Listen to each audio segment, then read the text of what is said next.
నమస్తే SR7 TV news కి స్వాగతం। అన్నమయ్య జిల్లా రామాపురం మండల కేంద్రంలో మహాభారత యజ్ఞం 18 రోజుల పాటు దిగ్విజయంగా నిర్వహించి శనివారం రోజున దుర్యోధనుడు వధతో మహాభారత యజ్ఞానికి ముగింపు పలికారు। మహాభారత యజ్ఞం ముగింపు సమావేశానికి ముఖ్య అతిథిగా రాష్ట్ర రవాణా యువజన క్రీడా శాఖ మంత్రివర్యులు మాండపల్లి రాంప్రసాద్ రెడ్డి విచ్చేసి మహాభారత యజ్ఞాన్ని నిర్వహించిన కార్యనిర్వాహకులను అభినందించి ₹1,00,000 విరాళాన్ని ప్రకటించారు। అనంతరం మహాభారత యజ్ఞ కమిటీ చైర్మన్ మద్రేవుల రమేష్ రెడ్డి మంత్రివర్యులను ఘనంగా సన్మానించారు।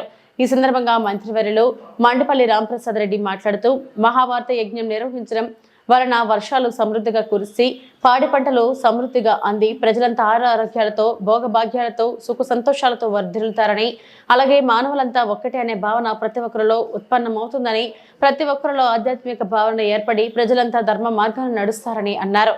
కార్యక్రమంలో మహాభారత యజ్ఞ కమిటీ చైర్మన్ మద్రేవుల రమేష్ రెడ్డి, అయోధ్యపురం ప్రసాద్ రెడ్డి, నల్లగుంటపల్లి సర్పంచ్ తదితరులు పాల్గొన్నారు। Reporting by RV Krishna Reddy, Annamayya జిల్లా ఇన్ఛార్జ్।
ఇది రెండవసారి వారు శాసనసభ్యులుగా ఎన్నికైన వెంటనే మన మహాభారత యజ్ఞం నిర్వహించడం జరుగుతూ ఉన్నది। అన్న మీరు ఇక్కడికి వచ్చి అమ్మవారికి మీరు టెంకాయ నైవేద్యం తీసుకోవాలి అని చెప్పాం। మా విన్నపాన్ని మళ్లించి ఇక్కడికి ఇచ్చి ఇటు నుంచే అమ్మవారిని మొక్కుకొని విజయవాడ వెళ్ళారు। మరి అమ్మవారి యొక్క దయ వల్ల ఆయన మంత్రివర్యులుగా తిరిగి మన మహాభారతానికి విచ్చేశారు। కాబట్టి మన అమ్మవారు యొక్క మహిమ ఎంత గొప్పది అంటే ఇదే నిదర్శనం। అలాగే పోయినసారి మన మహాభారత యజ్ఞం నందు ఒక భక్తురాలు 8 తులాల బంగారు పోగొట్టుకున్న మనకు మహాభారత యజ్ఞము ముగిసే లోపల మన గుడికి అమ్మవారి యొక్క ఆ బంగారు చేరింది। ఇంతకంటే మన నిదర్శనం ఇంకొకటి లేదనేది మా యొక్క విజ్ఞం। కాబట్టి ఈ మహాభారత యజ్ఞం తరఫున కమిటీ సభ్యులు కానీ మిగతా సభ్యులు కానీ ఇక్కడికి విచ్చేసేటువంటి భక్తులు కానీ అందరికీ నమస్కారం।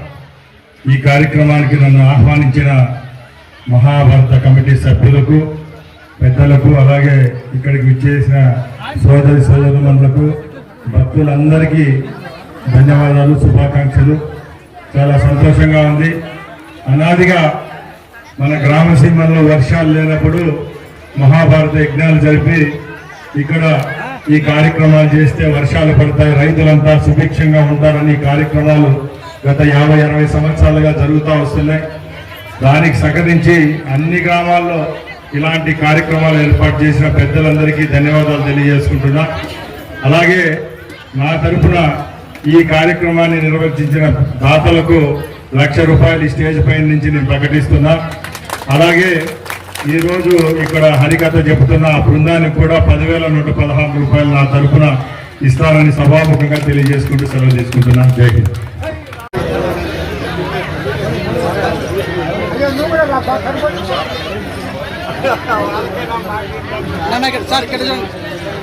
సార్ ఇక్కడ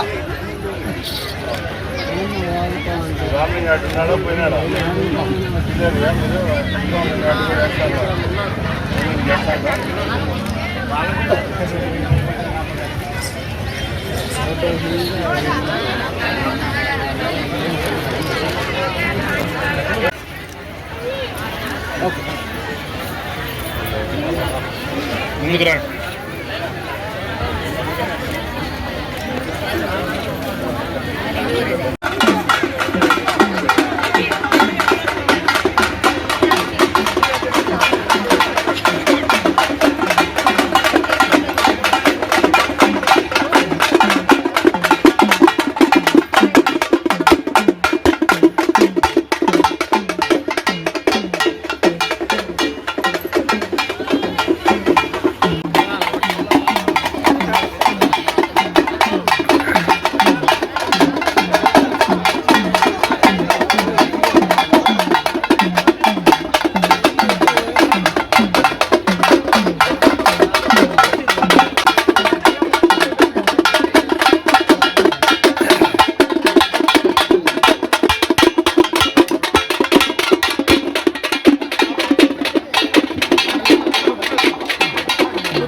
నువ్వు పెడతానా? నువ్వు పెడతావా లేదా? ఎవరికి ఈ గ్రామం గురించి చెప్తాను. పెడదాం మళ్ళీ పెడదాం. మళ్ళీ డింగు మళ్ళీ ఉంటాడా? లాస్ట్ పెడదాం. చెప్పాలి దాపేసాడు.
జాడ తెలుసుకొని నోటికొచ్చినట్లు తిట్టగా నీళ్ళలో జలస్తంభన విద్యతో తపస్సులో ఉన్న దుర్యోధనుడు పైకి వచ్చాడు.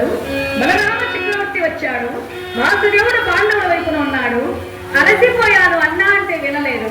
బలరామ చక్రవర్తిని చూస్తే ధైర్యం వచ్చి గదాయుద్ధము చేశారు భీమయ్య మరియు దుర్యోధనుడు.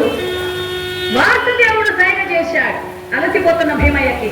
ఏమైంది భీమా, ఏమైంది నీ సాహసం, వెయ్యి దెబ్బ అన్నాడు. వాసుదేవుడు తొడగొచ్చాడు. బాలగారు సైగ చేసి ఆచరించడం అలవాటు. వెంటనే దుర్యోధనుడు భీముడు యుద్ధము చేసే సందర్భంలో భీమసేనుల వారు దుర్యోధనుని తొడ మీద ఒకే దెబ్బ వేశాడు. అమ్మాని కింద పడిపోయాడు. గాంధారీదేవి మహర్షుల దగ్గర తైలము తీసుకొని చిన్న వయసులో బట్టలు లేకుండా రారా దుర్యోధన అంటే వాసుదేవుడు దుస్తలలాగా అడ్డం వచ్చి తన పరిగిడి ఇస్తే నడుముకు చుట్టుకుని వెళ్ళాడట దుర్యోధనుడు. ఆ తైలాన్ని శిరోభాగం నుంచి స్పృశిస్తూ వచ్చింది గాంధారి. నడుము దగ్గరకు వచ్చేసరికి బట్ట తగిలింది. ఒరి మూర్ఖుడా, బట్ట లేకుండా రమ్మంటే బట్ట కట్టుకొని వచ్చావు కదా, నీ ప్రాణాలు నీ తొడలో ఉంటాయి, నీ తొడలు కాపాడుకుని బతుకు పొమ్మన్నది గాంధారి. అందువల్ల దుర్యోధనుడి ప్రాణాలు తొడలో ఉంటాయి. తొడగొట్టేసరికి కింద పడ్డాడు. బలరామ చక్రవర్తి ఇలా కొట్టవచ్చా అంటే ప్రతిజ్ఞలో ఒక భాగం అన్నయ్య అని సమర్థించాడు పరంధాముడు. తొడను విరుగబట్టి చంపుతానని ప్రతిజ్ఞ తప్పేముంది అన్నాడు. కిరీటాన్ని తన్నాడు భీమయ్య దుర్యోధనుని శిరస్సున. తన్నవచ్చా అంటే ప్రతిజ్ఞలో ఒక భాగమే అన్నాడు. అయినా కృష్ణుడు ఉండగా రావడం నాదే పొరపాటుని వెళ్ళిపోయాడు. చంపలేసుకుని బలరామ చక్రవర్తి. దుర్యోధనుడు బాధపడుతూ ఉండగా వాసుదేవుడు కర్మ అనుభవించమని బయలుదేరి యుద్ధభూమి నుంచి వచ్చేశారు. అశ్వత్థామ వచ్చి